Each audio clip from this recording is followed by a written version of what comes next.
Programa não recomendado para menores de 10 anos.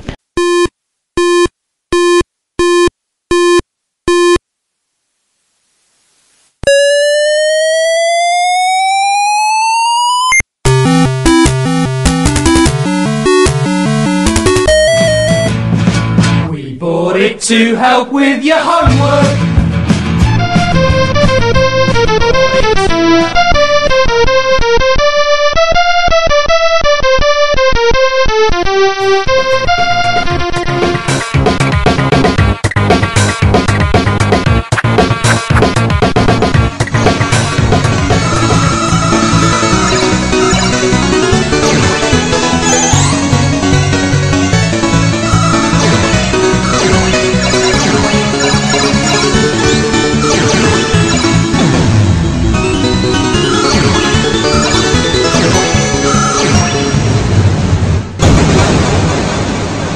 Retrocomputaria, porque velho é o seu PC.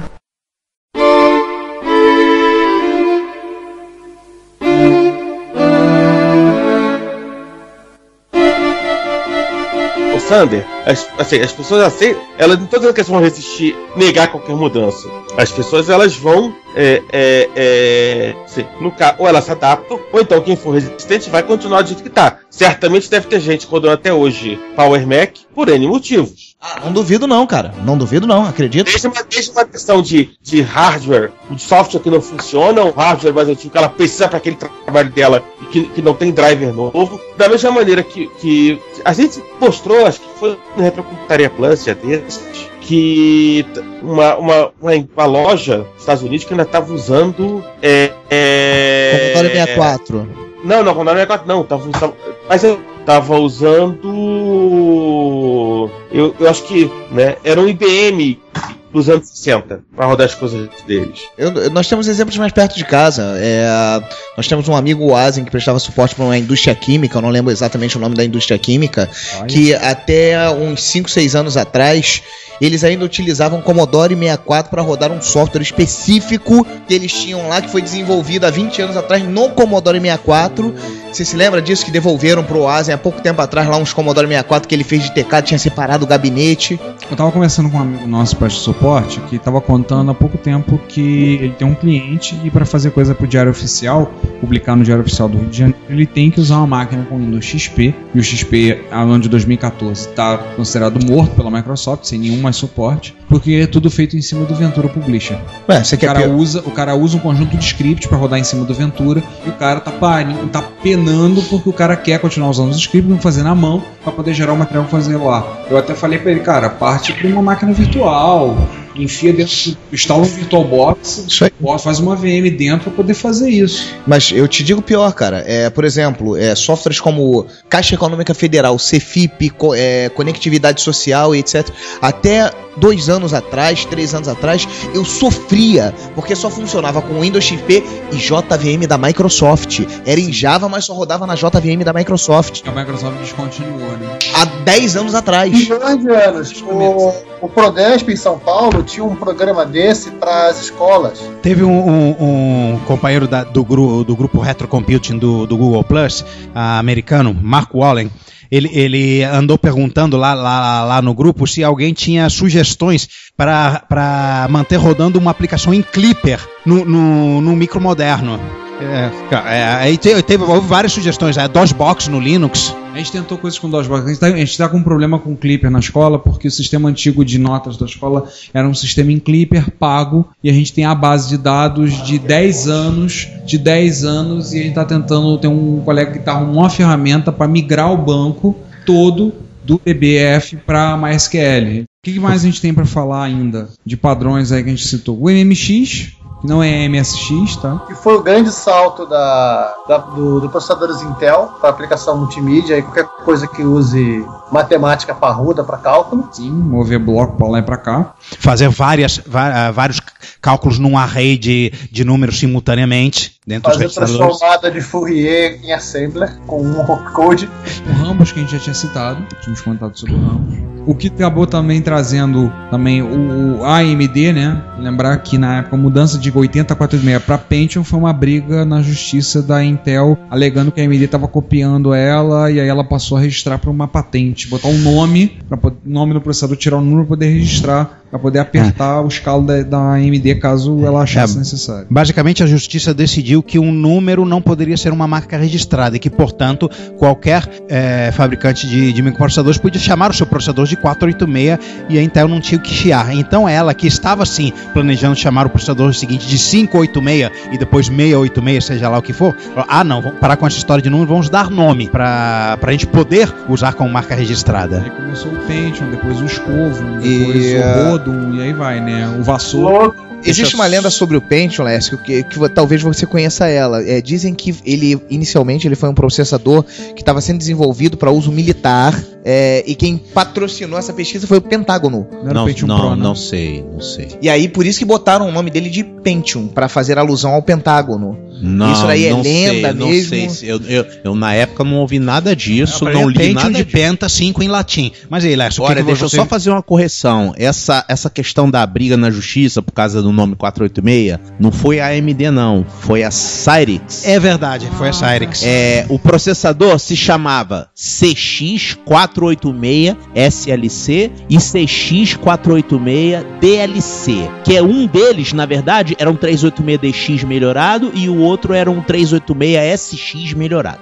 O DX pro SX é aquela mesma história do 8086 pro 8088. O bus de dados era reduzido. O barramento de dados era 32 bits, no interno era 32 bits, mas externo era 16 bits no SLC. No SX, desculpe.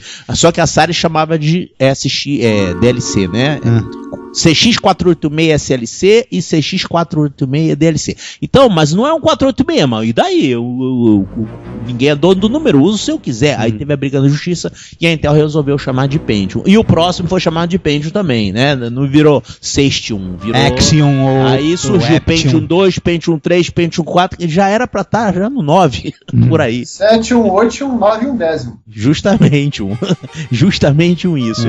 E aí depois a Intel definitivamente abandonou a marca Pentium. Agora vamos inventar um negócio diferente. Pensaram que ia ser Pentium 5. Aí não, vai ser agora Core 2 Duo. Legal. Aí depois eles viram uma besteira que eles fizeram, porque o valor da marca Pentium é muito grande. Pro público leigo, os processadores que eu quero? Eu quero Pentium.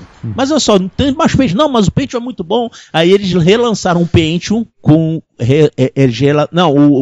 o Pentium D ainda foi Pentium D Dual Core e o Pentium Extreme Edition. Não foi Pentium 4 o último, mas acharam que iam chamar de Pentium 5. Aí depois, quando veio o próximo, aí eles acabaram com a palavra Pentium, virou Core 2 Duo. Aí eles mudaram e disseram, não, vamos botar um Pentiumzinho aí, tá bom. Aí virou o Pentium Dual Core. E hoje a gente costuma chamar de Pentium normalmente. O que é o Pentium hoje? É um modelo simplificado do Core i3. Eles podiam chamar de Core i7, Core i5, Core i3, Core i2 e Core i1, porque seria o Pentium e seria o Celeron, né? O Celeron derivado.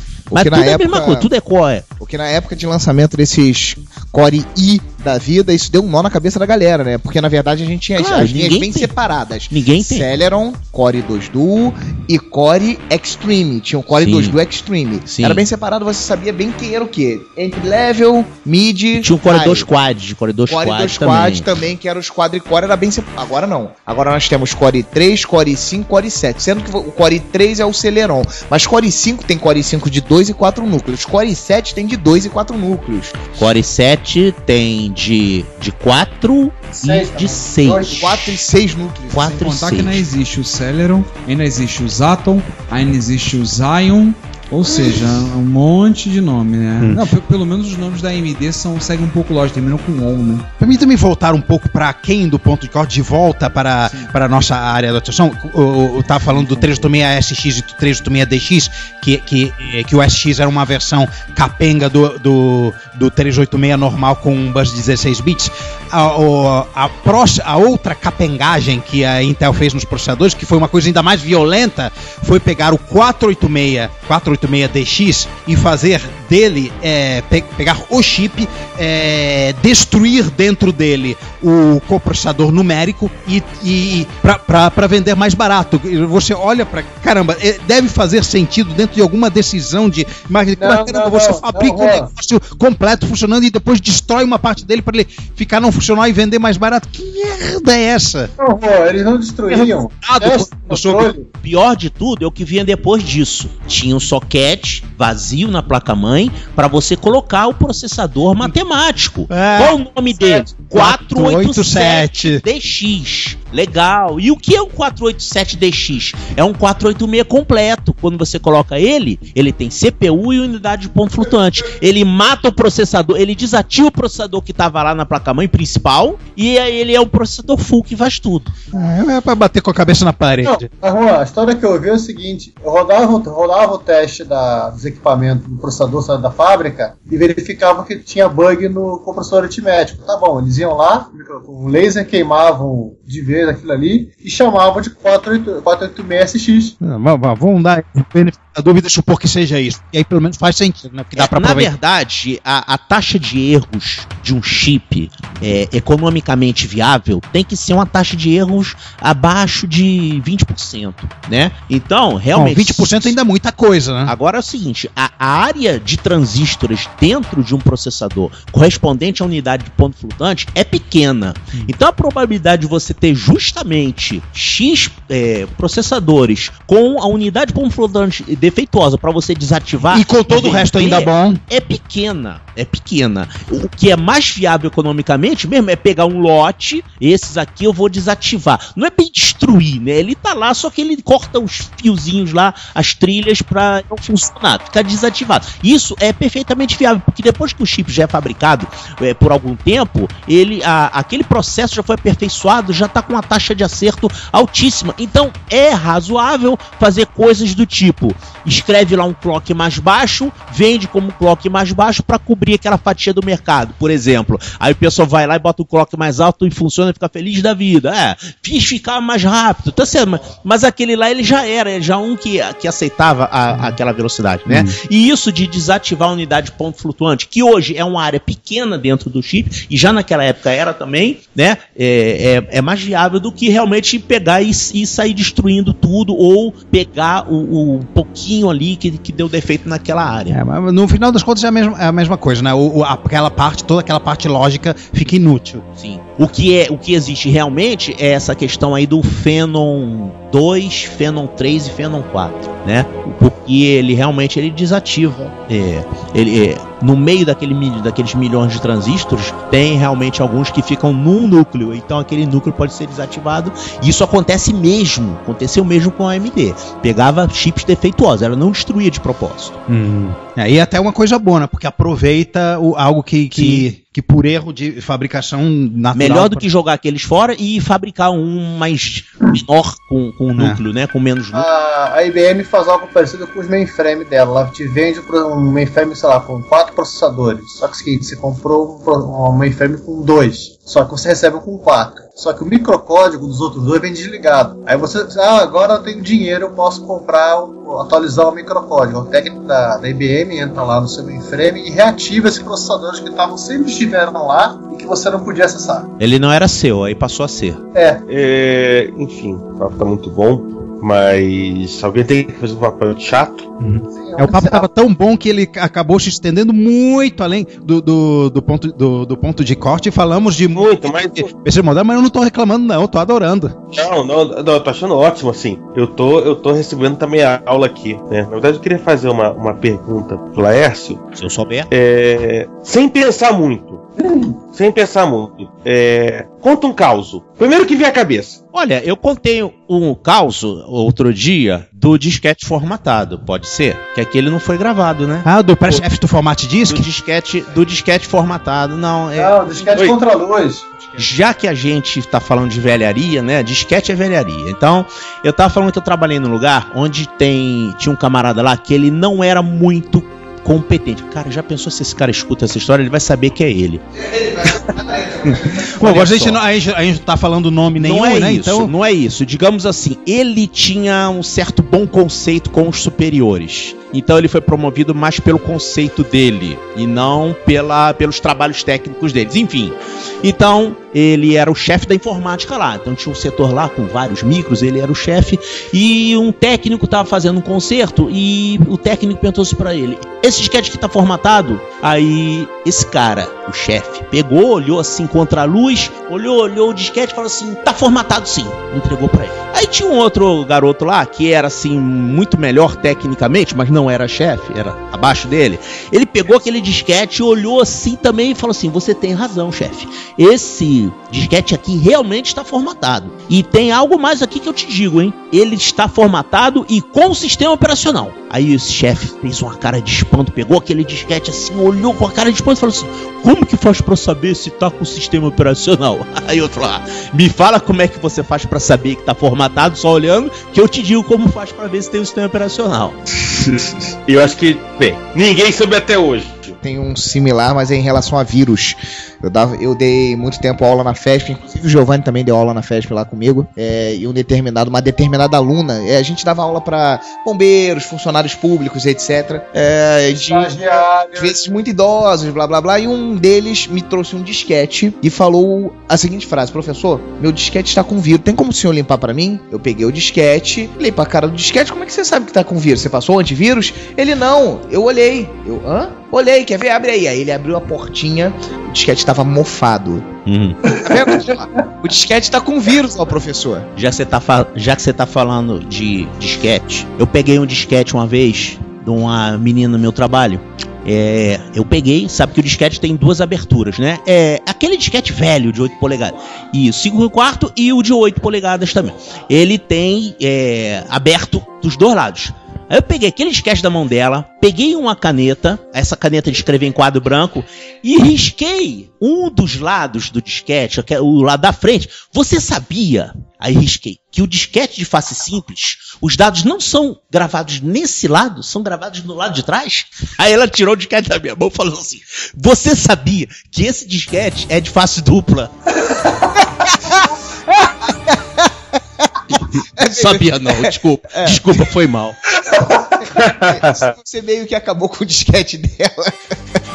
Nossa. Ô Sander, eu lembrei aqui uma história que você contou há muitos milhões de anos de um colega seu, que acho que estava no MSX, isso, pegou lá o disquinho de 5/4 dele, bonitinho, colocou no drive, formatou bonitinho, copiou os arquivos. Você conhece a figura, porra, foi o Alexandre. Sério, você continuar aqui, então, aí que ele fez, pegou a etiquetinha no disquete, colou bonitinha, etiquetinha, legal, aí chegou na máquina de escrever, colocou o disquete na máquina de escrever e datilografou o conteúdo. Na etiqueta, sim? Na etiqueta. Ele me chegou muito revoltado lá em casa. Porra, cara, eu fui fazer o que você faz aí no teu disquete, bom, deu certo, não, ficou no meu disquete. O disquete dele tava torcido. Cara, o que tu fez aí no disquete? Pô, eu fui botar as etiquetinhas bonitinhas batidas na máquina. Como é que tu fez? Colei a etiqueta no disquete e enfiei o disquete na máquina. E conhecido nosso, falecido Alexandre, pô. Tenta ver a história do cara que chegou... Parecido assim, então não tem risco de processo. Não tem. E tem a história do... Acho que o cara chegou, um office boy, chegou baixo de chuva lá, vim entregar o disquete. O cara tirou do bolso traseiro assim, tava o disquete dobrado em 4. O pessoal que meteu mais de um disquete de 5/4 no drive, né? Botou o primeiro, botou o segundo, o terceiro. Colocou, vou botar o quarto, não consegui. A famosa do... Você pega essa caixa de disquete aqui e formata. Aí o cara ali, daqui a pouco pro sujeito, botei 4 aqui, mas não cabe mais que 4 não, cara. Como é que eu vou formatar a caixa? Eu e Giovanni, a gente ficava disputando quem conseguia colocar mais disquete de 5/4 por case. E ainda tinha melhor. De vez eu tive um disquete que sumiu da minha vida durante algumas semanas. Ele simplesmente sumiu. Eu enfiei ele no drive e ele sumiu. Era um gabinete torre, já era um PCzinho, era um 286, um 386, alguma coisa assim. O disquete simplesmente desapareceu da minha vida. Cara, eu não posso estar ficando maluco. Eu enfiei o disquete no drive. Cara, mas tudo bem, beleza. Aí peguei outro disquete, formatei, enfiei de novo no drive, blá blá blá. Algumas semanas depois fui abrir o micro pra tirar poeira, fazer limpeza. Eu acertei entre o drive e a tampinha de baixo.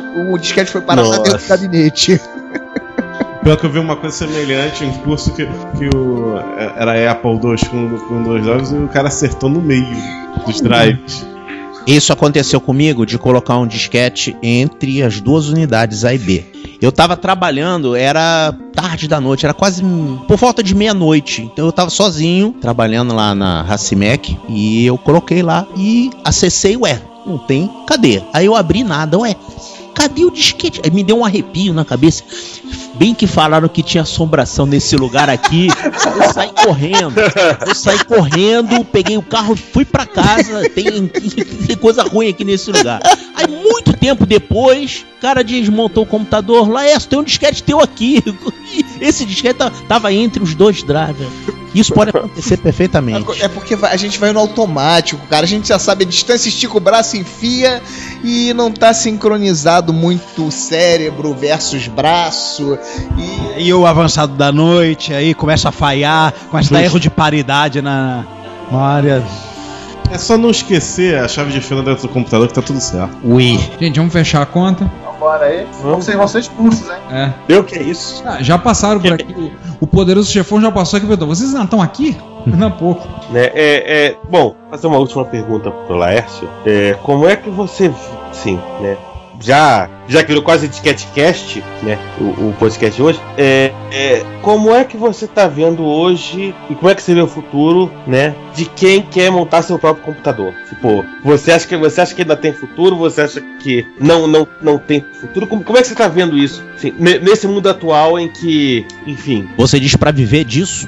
Assim, eu acho que pelos dois lados, pra quem tá interessado e pra quem quer viver disso. Olha, se você quer um computador muito bom, com bastante memória, uma boa CPU, boa placa de vídeo, você vai ter muita dificuldade para comprar uma máquina dessa pronta, porque o consumo disso no Brasil é mínimo. Se você até quiser, a Dell com certeza faz, deixa eu botar aqui tudo de melhor que tem, papai, vai dar 20 mil reais. Ela faz, né? É muita coisa. Aí, pera, eu sabe montar?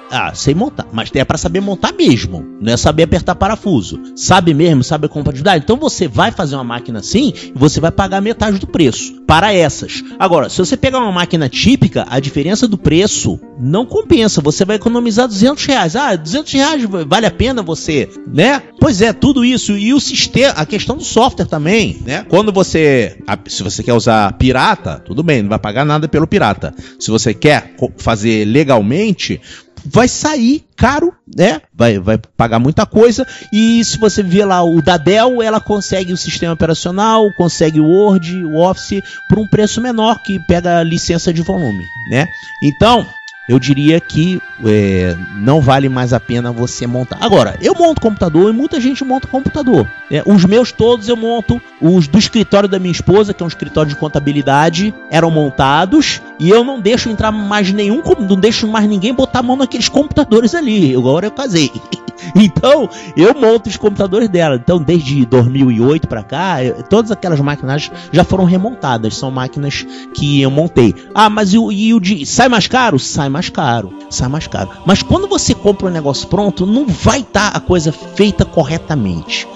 Deixa eu dar um exemplo. Memória. Como é que se coloca memória? Você coloca memória em duplo canal, no mínimo. Então, se você quer colocar 8 GB de memória numa máquina, chegar numa loja, o cara vai botar um módulo de 8 GB só e vai fechar e você não vai nem ver o que tem lá dentro. E se você não sabe o que é duplo canal, o que os olhos não veem, o coração não sente. Aí a performance da memória cai pela metade, porque você não fez duplo canal. Tá, e a performance da máquina cai pela metade? Claro que não, porque tem a cache, mas reduz o desempenho, né? Quanto? Depende da quantidade de disquete, depende da série de coisas. Mas o certo é botar duplo canal. Mas a máquina que venha da Dell, que seja, não vai vir com duplo canal, vai ser um canal só e pronto. E vem cá, e o HD que tem lá dentro? Qual é o HD que você vai colocar hoje? O HD que você vai colocar é um que seja... Tem a questão da capacidade. 500 ou 1 tera é o mesmo preço quase. Todo mundo bota 500. 500 é muita coisa, né? Não, mas se você pagar 10 reais a mais, vai vir o de 1 tera. Pronto. Então, essas coisas todas que a pessoa não sabe. Só que o trabalho para você montar não compensa para você viver, para ficar fazendo isso. Eu não ficaria montando micros para vender, por exemplo, né? Mas assim, em pequenas quantidades, eu acho que vale mais a pena ter uma boa máquina. Eu montei um servidor lá para ela em 2008, tá? Esse servidor foi substituído por outro recentemente. E esse servidor está servindo como máquina estação de trabalho comum para uma funcionária lá. E é uma máquina que foi montada há 5 anos e ela ainda está ótima em termos de velocidade. Agora, se você faz uma máquina otimizada, eu quero menor custo, ela depois de 2, 3 anos já vai estar pedindo troca.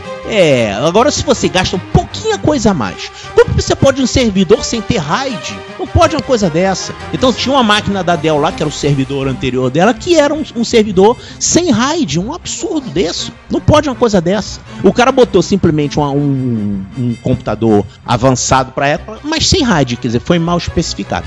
Eu acho que o que vale mais nessa questão de montar é o conhecimento que você tem, não necessariamente para montar, mas para você comprar bem outras máquinas, né? Que se você desconhece o hardware, desconhece os lançamentos, desconhece o que tem ali dentro, você vai pegar qualquer porcaria depois, ou então vai comprar um de 20 mil reais. E aquele cara que é entusiasta, né, que gosta muito de um supercomputador para jogos, aí vai falar para ele assim: compra um PlayStation. Não, PlayStation não, eu quero uma máquina. Tá, então essa máquina só montada, porque o pessoal aí nas lojas, nas fabricantes, só querem vender o mais simples, o mais barato, o mediano, o top tem que montar.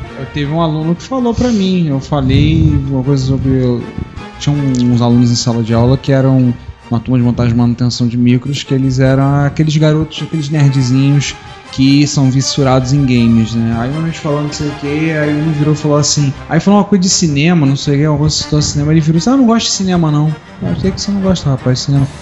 Tem muito pouco frame rate. Eu olhei pra ele assim, cara, hoje eu tô com bom humor, senão eu tinha reprovado. Pelo tamanho do absurdo que você acabou de falar. Não tem mais, cara. Não tem mais. Aproveita o bom humor do tio aqui, tá? Tem pouco frame rate. Cinema. O olho dele muito. A maldita visão humana aguenta 28.9 frames por segundo e você ganha um pouco de suavidade quando você vai aumentando isso, mas você só ganha suavidade, mas a nossa visão é 28.9 frames. Ele é mutante. Não, ao contrário, é 29.8 frames. 30 frames. Acima disso você ganha a percepção de que tá mais suave, mas nada além disso. Mas são o quê?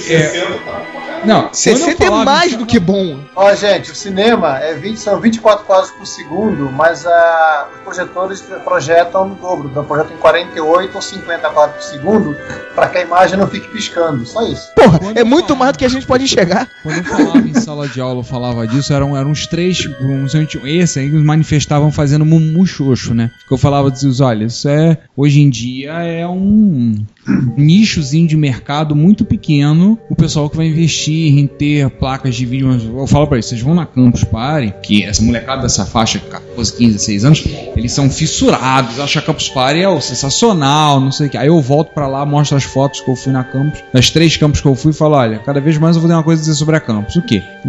Tem nada. Boring. Aí eu virei e falei, eles falaram, ficam lá, mas eu falo, gente, isso é nicho de mercado. Não, professor, mas tem isso, olha só, cara. Qual é o maior fabricante de placa de vídeo, tipo de placa de vídeo hoje em dia?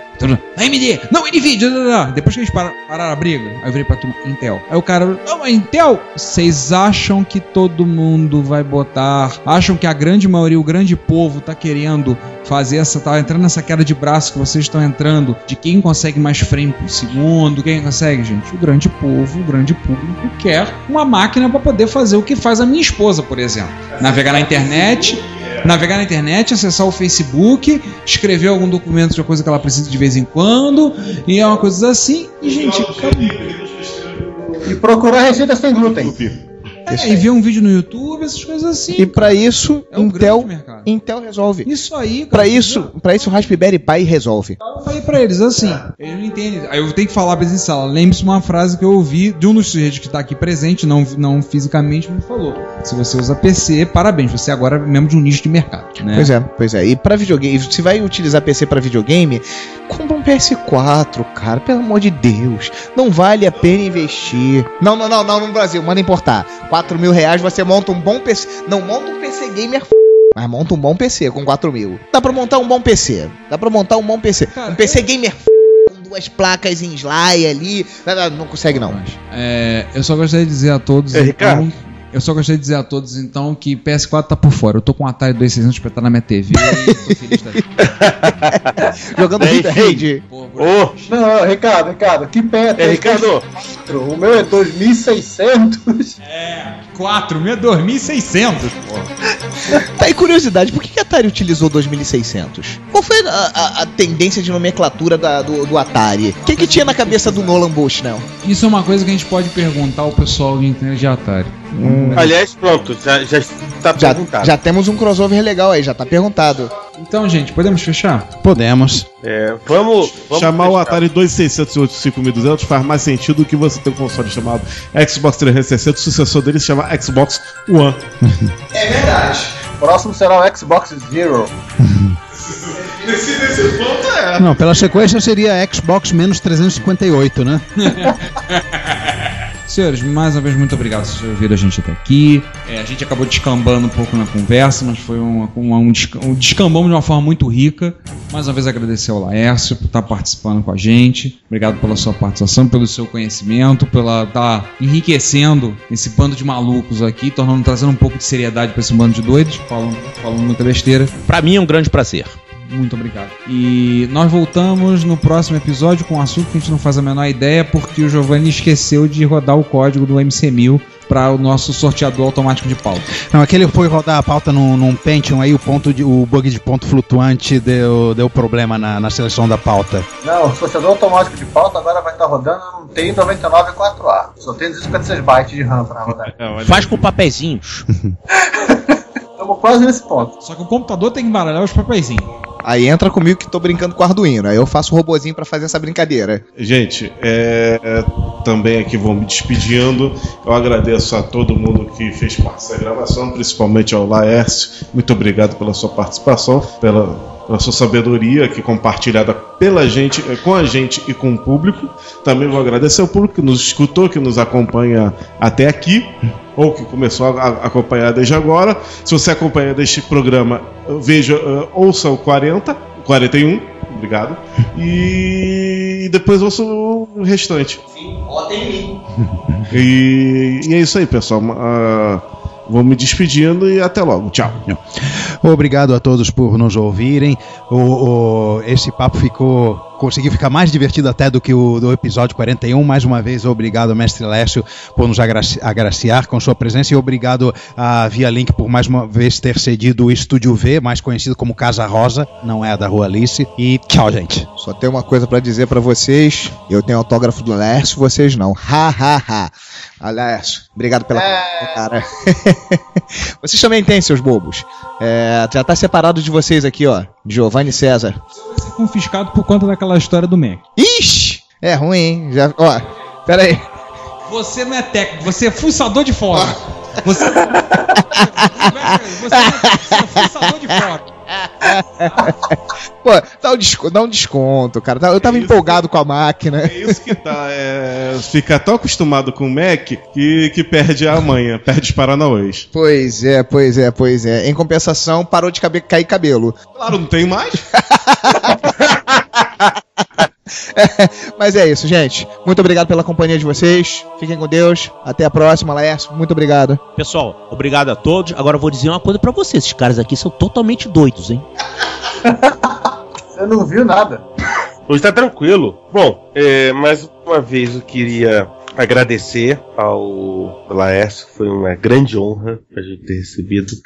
Mais um grande nome que viu essa loucura que é fazer esse podcast. E a gente volta no 45 com alguma coisa que, sei lá, por algum motivo ficou. Que houve? Tá rodando no MC1000 ou ainda tá com aquele problema de jumper nas placas ISO? Estamos tentando descobrir um jeito de rodar com mais otimização, nem que seja num Raspberry Pi ou seja lá o que for. Né? Então, um dia a gente chega lá. Né? Um dia a gente acerta o nosso. Ou não, né? A pedra tão mais engraçada. Na verdade, tão mais engraçada. Mas enfim, a gente vai rodar o nosso gerenciador de pautas. E. Enfim, voltando ao próximo. Mais uma vez, queria agradecer a vocês. É óbvio que a gente não passou nem perto. Sempre falo isso, né? Esgotei esse assunto. E pra vocês que for reclamar. Enfim, né? A gente se diverte fazendo essa computaria. Espero que vocês se divirtam. Pelo menos pra né, pra vocês reclamar. Parar um pouquinho de reclamar da gente. Vocês sabem quem são.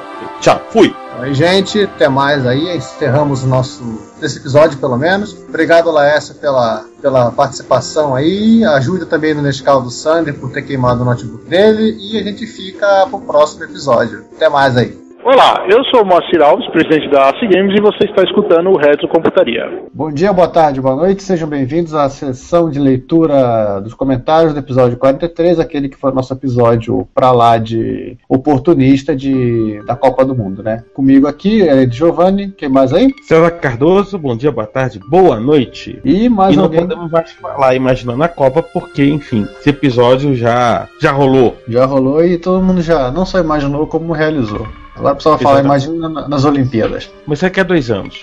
Tem tempo ainda para faremos outro episódio extremamente oportunista sobre o assunto.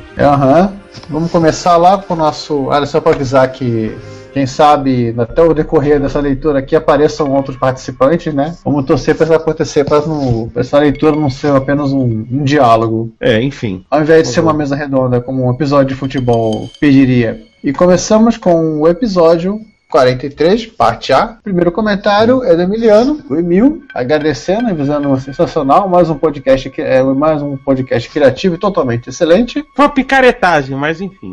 Picaretagem total, a gente só ficou frustrado porque o Fofana não mandou ingresso pra gente. Tirando isso... Assim, o que realmente me deixou frustrado foi relembrar que existiram coisas como Peter Beardsley, Soccer, Football, Soccer Kid e outros jogos, né? Enfim, isso me deixou deprimido. Mais depressivo que Soccer Kid eu acho impossível, porque você baixa ou comprava o jogo achando que você ia ter um jogo de futebol, e o que você tem é uma versão Edmundo da realidade. Não, tudo bem que, no final das contas, a picaretagem cantava solta. Mas, assim, eu acho que o Soccer Kids tem um lugar especial nisso. Não de jogo ruim, de jogo picareta, que é outra história. Pois é. O segundo comentário do episódio 43A foi um link que o Marcelo Eira mandou pra gente, né? Sobre Exatamente. O making-off do Match Day. E, já que era para aproveitar o clima de futebol, né, eu levantei o cartão amarelo para ele, só porque já havíamos postado esse assunto no Plus, já tinha até uma semana sobre isso. Né? E ninguém comentou sobre isso lá. Quem quiser dar uma olhada lá, tem o próprio autor do Match Day, né, o John Hitchman, comentando como foi fazer um jogo de futebol. A parte mais divertida é no começo do artigo, que ele fala que ele não entende porque que os jogos de futebol hoje tem que aparecer os pelos do nariz do jogador. E continuando com a sessão Eira, né, César? Continuando. Enfim, continuando a sessão Eiras, né, rodada dupla de vídeos, vocês olhem aí, comercial que o Pelé fez para jogos do Atari VCS, né? Depois do Atari VCS. Um comercial que ele também aparece, né? Ele é um coadjuvante, ele é um pacotão de... Isso. E depois um vídeo sobre o Pelé Soccer, do mesmo Atari 2600. Enfim, tem 2 vídeos aí, dá pra vocês se divertirem um pouquinho. Sim, e finalizando a musiquinha do Match Day 2, né? Que na verdade é a musiquinha padrão de jogos de futebol, inclusive o próprio Texas tinha, né? Que é o When the Saints Go Marching In. Isso. Que é na realidade uma música muito cantada principalmente nos estados ingleses.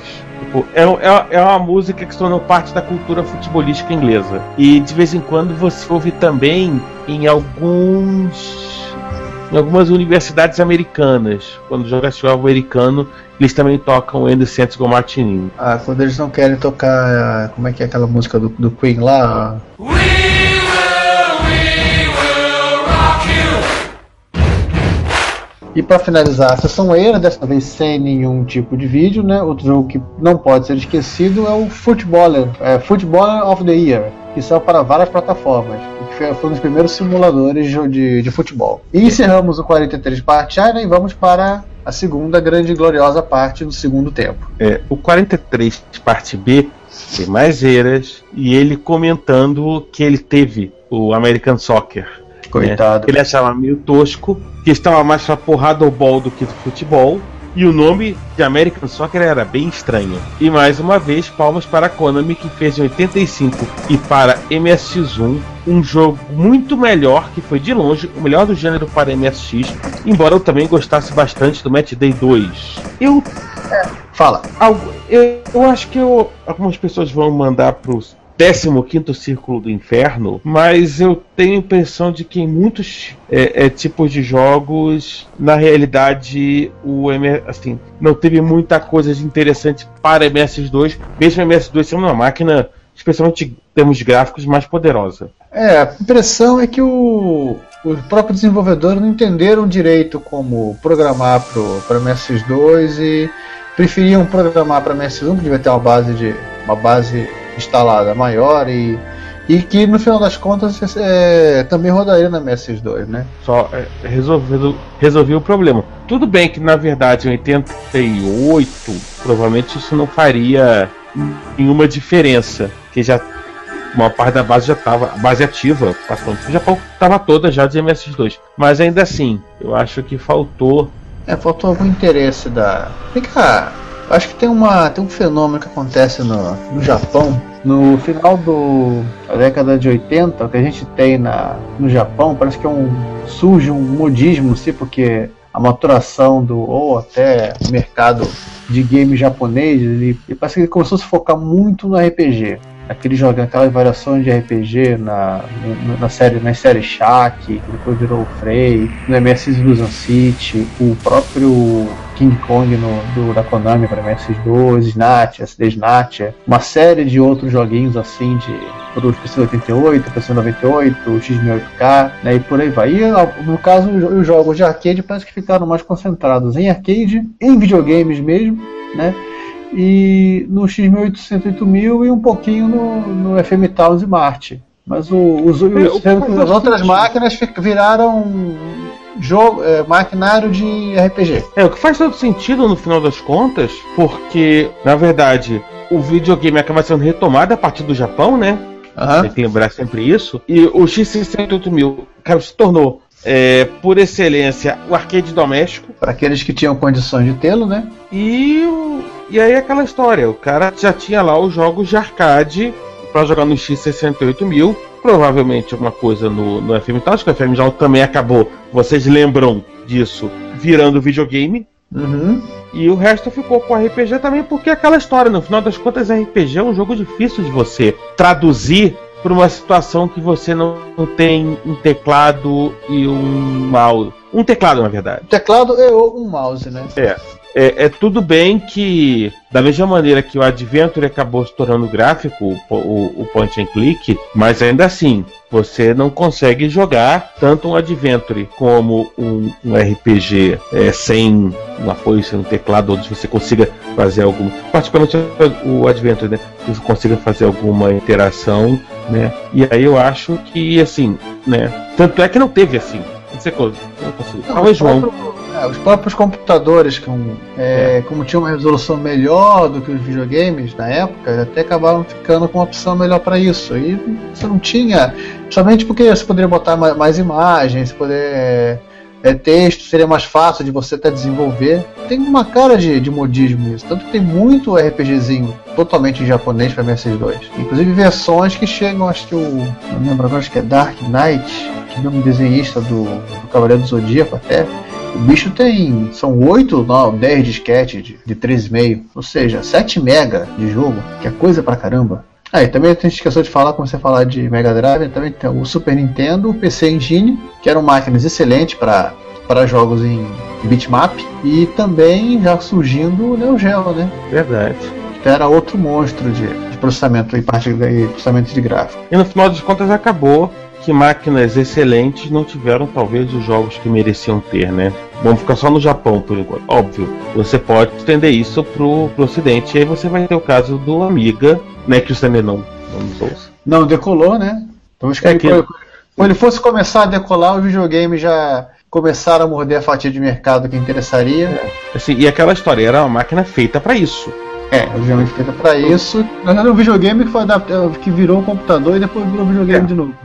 Provavelmente ali, uma situação melhor, era para ser a máquina, era para ser o videogame doméstico. né? Tinha um poder que você não encontrava em outros videogames. E no final ele ficou literalmente no meio do caminho, né? Ele era a máquina entre o PC, que estava começando a ficar barato e poderoso, e o videogame que também estava começando a ficar poderoso. No final ele ficou no meio do caminho, naquele estilo do não vai para a esquerda, para a direita, então bate na árvore. Eu estava lendo aqui a matéria do Match Day, lá do Hitman. Ele fala uma coisa interessante, que ele fala do International Soccer, que é um jogo de 83, para o Commodore 64, e que o objetivo do Match Day era fazer o International Soccer para o Spectrum. Acabou superando.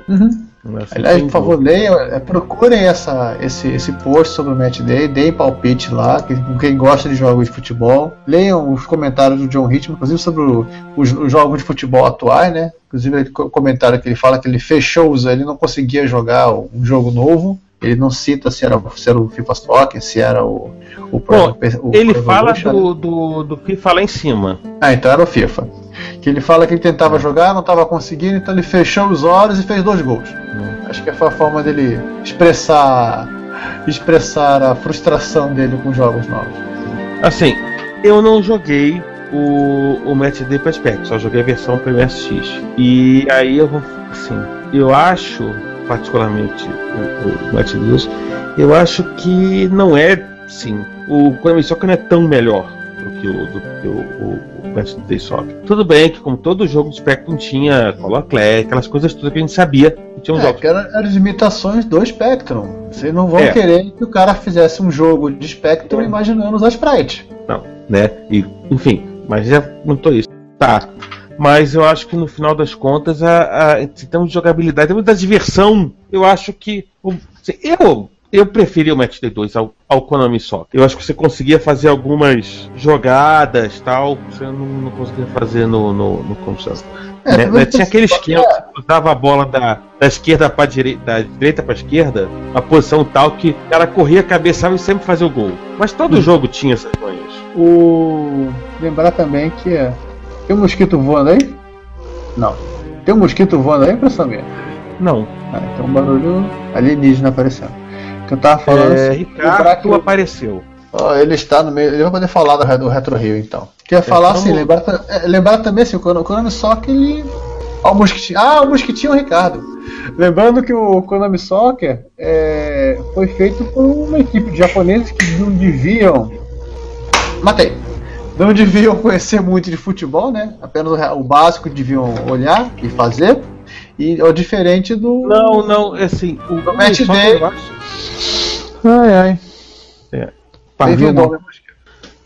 Bom, o João não tá aqui, não poderia.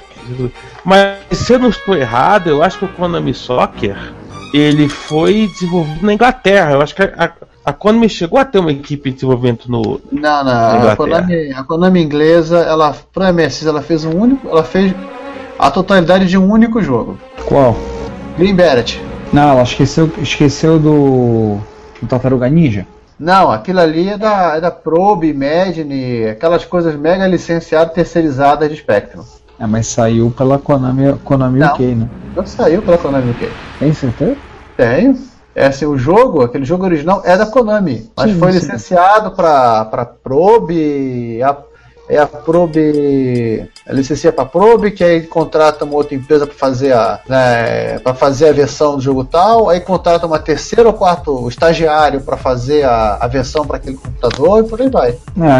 Aquele velho acordo que tem um faz pro outro, é uma produtora, outra coisa, e no final das contas, quando o jogo fica ruim, é a culpa do estagiário. A culpa é de ninguém. Tem algo que eu vou postar, vai estar sendo postado, deixa eu pegar aqui só para ver isso aqui, vai estar sendo postado lá no dia 2 de agosto, e é sobre o Shines Lina, né, que um pessoal resolveu fazer uma outra versão do Shines Lina para o Commodore 64. Esse jogo já existe para Commodore 64. Esse jogo ele é originário da Tecnos. Na Europa, ele foi licenciado para Taito europeia.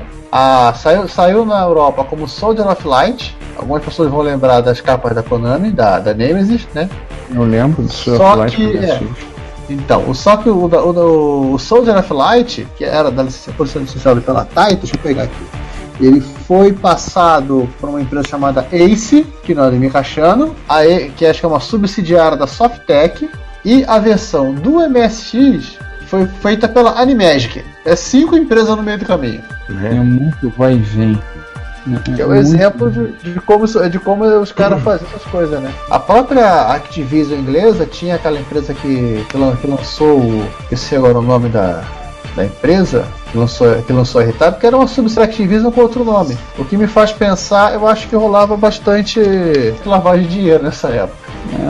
Não é difícil, não é plausível. Bom, vamos deixar os comentários do 43, né? Vamos lá, pode só mais um. Em que eles comenta que no início do episódio, da parte B, o som do Konami Soccer estava mais alto do que as vozes. Ele entrou explodindo, isso também cheguei a perceber, mas depois só nesse momento e depois se acalma. E vamos terminar. Mas César, isso aí é pra gente parar de fazer gravação de podcast dentro do campo, né? Enfim. Né? Isso que dá gravar podcast da antiga geral, né? Exatamente, né? Barulho tá cantando solto ali embaixo. Né? O Hernandes, só pra terminar, o Hernandes Fernandes comentou no 35, tá agora sobre o episódio 35, não sei quanto tempo atrás. E por que a gente tá recitando esse episódio, esse comentário dele? Porque ele dá 2 links sobre colecionismo de ônibus. Cara, desculpe, mas aqui entrou a página com som. Colecionismo de ônibus. Qual das partes? A, B ou C que ele botou? Ele postou no 35B. Olha o queixinho duro da cometa. Isso aí é pra quem reclama que você tem computador em casa. Imagine que são as esposas, né? Imagine que o seu marido poderia querer colecionar ônibus. Poderia ser pior, né? Mostrar pra ela, tá vendo? Poderia ser pior. Do bom, o cara pode colecionar um ônibus e pôr a coleção de micros clássicos dele dentro do ônibus. Inception de ônibus, né? E que é essa música? É do segundo link que você clicou. É um blogspot do Blogspot. É do primeiro. Aliás, o Hernandes ele andou comentando vários episódios antigos. Ele também comentou o 40, parte C. A gente falou e não falamos o comentário dele, né? O Hernandes falou o seguinte no 35, parte B. Respondo ao Juan. Colecionador de geladeira, eu não sei, mas é um tipo de coleção bem mais complicado. E sim, há clubes de colecionadores, que é que ele cita os colecionadores de ônibus. Né? Imagine colecionar um ônibus. Não tem gente que reclama, né?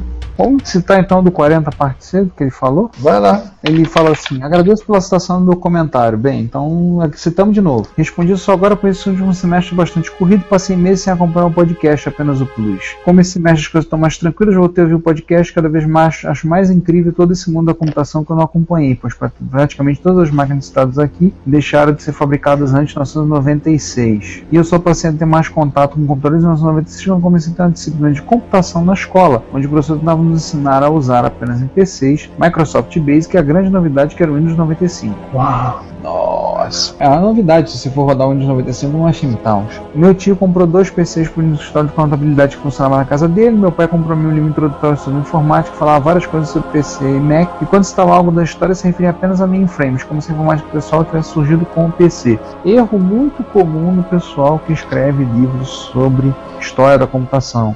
Acham que quando falam de microcomputador só existiu microcomputador nos Estados Unidos. Sabe de nada, inocente. Eles simplificam a história, assim, a partir de ter um IBM lança o BMPC e aí a gente vai para 1995. Aí vai para o Windows 95, exatamente. Só passei a saber da existência de outras plataformas, pois na faculdade meu interesse em história das ciências me levou a procurar saber como eram os computadores antigos e logo comecei a me deparar com vários computadores que não eram nem mainframes nem PCs.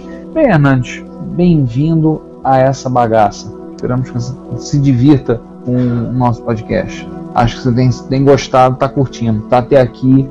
Muito obrigado pela sua participação, pela sua audição. Pelo menos sabe que ele ouviu até o 40, né? Tem mais algum comentário dele? Não. Tem um no dia 22 de junho. Não sei se a gente já falamos sobre esse. Não. O episódio sobre o Apple II, episódio 26, parte C. O Hernandes ele comenta, depois de ver este link do computador de brinquedo, né, o Apple II o Tiger Learning Computer, fiquei pensando, que hardware é usado nos notebooks infantis de hoje? É basicamente a aquelas bolotas prensadas na placa, aquela gosma preta por cima. Não tem nada muito sofisticado de eletrônica. Pois é, só apenas alguma coisa que posso pegar e fazer posso fazer alguma coisa de bem idiota, né? Microeletrônica bem tosca. Uma coisa bem rudimentar, digamos um Atmel pré-histórico sem encapsulamento, direto na placa. Além desse, teve o comentário dele da parte A de um problema que a gente teve com o áudio. É aquele episódio do áudio do Apple II. Que eu acho que voltou um episódio diferente quando voltou o backup. Me lembre de corrigir isso uma hora dessas. Alguém me lembre, por favor. Eu vou baixar e ver se tá assim.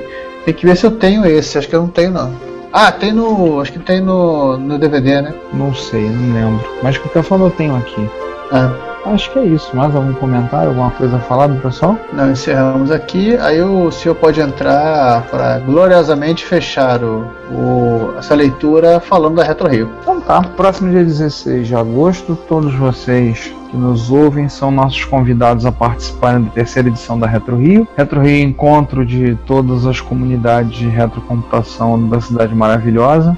Então, todos vocês que puderem, tiverem a oportunidade de participarem, são nossos convidados. Lembrar que a Retro Rio, ela irá acontecer esse ano num lugar... Nós estamos ficando bons em cada vez ficar num lugar diferente, né? É um evento itinerante. Por motivos de força maior, nós estamos sendo eventos itinerantes, né? Mas eu espero que agora a gente fique no mesmo endereço por um bom tempo. O local é o Centro Socioeducativo Lar do Meia, que fica na rua Garcia Redondo, número 103, no bairro do Caxambi, no Grande Meia, no Rio de Janeiro. Antes que alguém pergunte por que a gente não está lá no Sesc Madureira, onde foi as MSX Rio, dá uma olhada no post que está lá no Plus para vocês entenderem o que aconteceu. O espaço no dia, nós temos direito ao espaço lá, já está tudo acertado e esperamos que dê tudo certo e creio eu que nós vamos ficar por lá, vamos ter esse espaço cedido para nós por um bom tempo, não teremos problemas de ficar pulando de galho em galho por conta de encontro. Lembrar apenas que no dia haverá um churrasco, no local haverá um churrasco beneficente para levantamento de fundos para uma campanha, e que é justamente para ajudar o trabalho da entidade, no caso do Exército de Salvação, para ajudar o trabalho no Sri Lanka. Então quem quiser aproveitar já vai lá, participa da Retro Rio, come o churrasco e colabora com o trabalho. Podemos mandar o Márcio para o Sri Lanka? Só se a gente pudesse colocar ele numa caixa e selar. O Márcio não dá pra gente botar ele dentro do envelope e dobrar. Não será possível fazermos isso. Então, maiores detalhes sobre como chegar, maneiras de você chegar lá na Garcia Redondo, por questões relativas ao local, tudo isso está lá no post. Se você vai levar equipamento, pedimos, você não é obrigado, mas pedimos por favor que você faça um cadastro no nosso formulário, que está linkado lá, que a gente quer saber o que o pessoal vai levar em termos de equipamento, porque a gente quer pedir que novamente a gente tenha a maior diversidade possível de equipamentos. Então, eu obviamente vou levar MSX, mas já tem gente prometendo coisas do arco da velha, inclusive computadores que não tem software, né? Uau! Computadores que parecem uma mesa e todo o acervo de software cabe em 2 disquetes. Estejam lá, o local novamente encontra a entrada de graça, o churrasco obviamente... Não é de graça. Não é de graça, mas corre o risco de ser um churrasco bom, visto que terá alguns gaúchos lá queimando carne. Então, corre o risco de termos um churrasco bom. Então, participem. É o seguinte, aquele que chegar com um pedaço de carne na frente do micro do outro, cuidado, você pode correr o sério risco de parar na brasa. Com certeza, com certeza. Vai parar no meio do carvão. Ou seja, lavem as mãos antes de chegar perto dos computadores. Acho que então é isso. Então esperamos vocês no dia 16. O local tem espaço para estacionamento. Quem vier de carro tem como estacionar. E melhor, de graça. A gente vai colocar um cartaz, alguma coisa lá, porque o portão é automático, então a gente deverá ter com a gente um controle remoto para abrir o portão. A gente deve deixar alguma forma, a gente vai bolar uma maneira de o pessoal poder contactar a gente para abrir o portão para poder entrar. Tem celular, tem várias formas. A gente vai arrumar um jeito de sinais de fumaça ou inclusive a música do Toynbee e nós vamos saber que é você.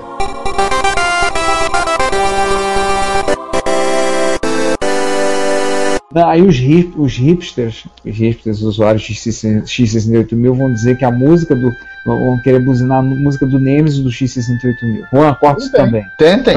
Então, é isso. Esperamos vocês lá no encontro, tá? Por ocasião que vocês estiverem ouvindo isso, já deveria ter acontecido o encontro do Canal 3. Canal 3 foi no dia 2 de agosto, aqui no Rio de Janeiro. Então, espero que vocês tenham participado. Infelizmente, isso já chegará depois do ocorrido.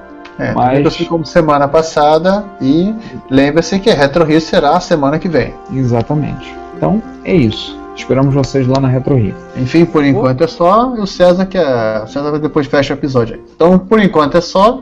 E a gente se vê daqui a 15 dias com mais um assunto escalafobético. Ou algo parecido.